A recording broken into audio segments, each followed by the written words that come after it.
This is I Only Touch Greatness Remix. Scan the code and follow. Only Touch Greatness. Yeah. The mayor of C-Town, Ryan Hayes, and his big name guest.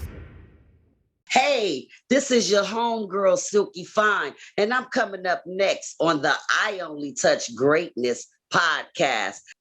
And I see the plaque behind you. I didn't have this question written down, but do you have I've seen that. Isn't that the last album of Easy? Yeah, that's where I appeared. Straight Off the Streets. I had that album. Matter of fact, I used to steal that album from my brother. I was working on that. Yes. So that's very valuable to me, the Straight Off the Streets of Compton, because it was the last album of Eazy-E. And it was just like unexpected to lose Eazy-E. So when I was awarded with the gold album, I was just ecstatic. I was like, and there's a story behind this plaque. Okay. I know. How was the story behind it? No, the story behind it is that I was awarded this beautiful gold album. So I received this album in about 1996, 97, right before I did the Romeo and Juliet. So it was very valuable to me. So then I want to say in about 2008, right around 2008, I'm always like, oh, Mother Hubbard that lived in the cupboard. I want to take care of the whole neighborhood. Everybody could stay with me. Everybody could eat dinner at my house. Well, this particular day, I had some of my friends, they stayed at my house. I was like, lock the door when you leave, blah, blah, blah, blah, blah. To make a long story short, I get back home and I'm like, wait, my Eazy-E, Straight Off the Streets of Compton, was missing. I went ecstatic. I went hysterical. I turned back into GBM. I took my pistol through the neighborhood. I said, one of y'all mother stole my plaque. I want my... No, we didn't do it. Somebody must have... maybe we didn't lock the door. So I want to say that happened in 2008.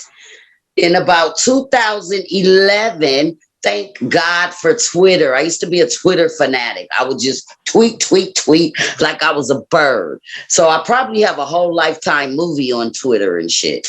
So I would just always, go on Twitter. And this great guy, just out of the clear blue, he sent me an inbox message.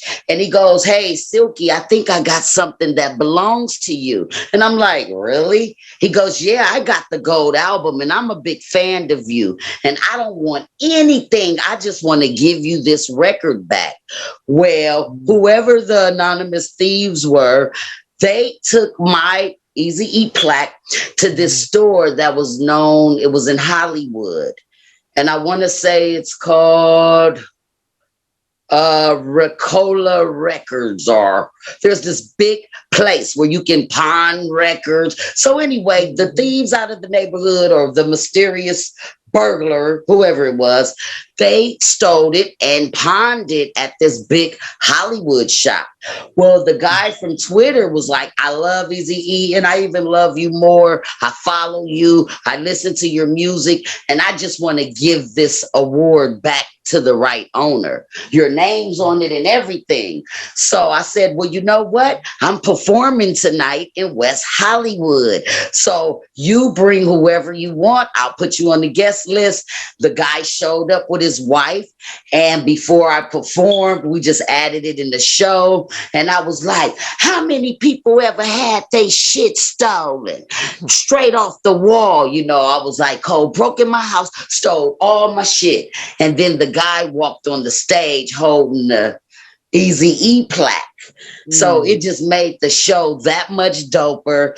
I cussed out the anonymous burglars and I received my plaque from being stolen from somebody in the hood, and it got turned into Hollywood to that very nice guy. Being honest, he didn't charge me a penny. He said he paid a pretty penny, about $3,500 for that thing at the pawn shop. Wow. Well, and one thing when we had Busy Bone on recently on the show, and he brought you up, or you came up in conversation, and he said that he was so happy for you when you finally got your flowers. And yeah, man, it's been a long time. It's been a battle, but through the grace of God, it's like, I was young. I was a little bitter when the Romeo and Juliet thing hit, and then everybody skirted out. But I was still like 24. I was young. I didn't really understand the business. I just know that I didn't sign a production deal to take away anything from me. So, I went through some ups and some downs, and I just always knew that I'm going to go pro perp, because all the attorneys are scared to fight, and they're acting like, oh, yeah, we don't want to get involved. So I just prayed. I went back to work. I went back to school to get my bachelor degree in journalism.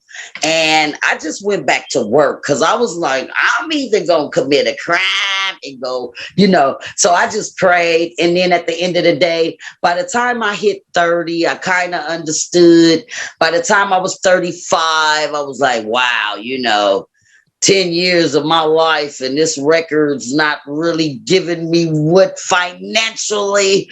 So I just really prayed on it, and I learned how to forgive. And then I just thanked the production company that gave me the opportunity, because, they played their part on promotions and getting the record out there. And the record ended up going #1. So after fighting all these years, it just came back to me. So I am a publisher. I am a writer. I own all my material. So things are just moving forward. Like I can finally entertain again.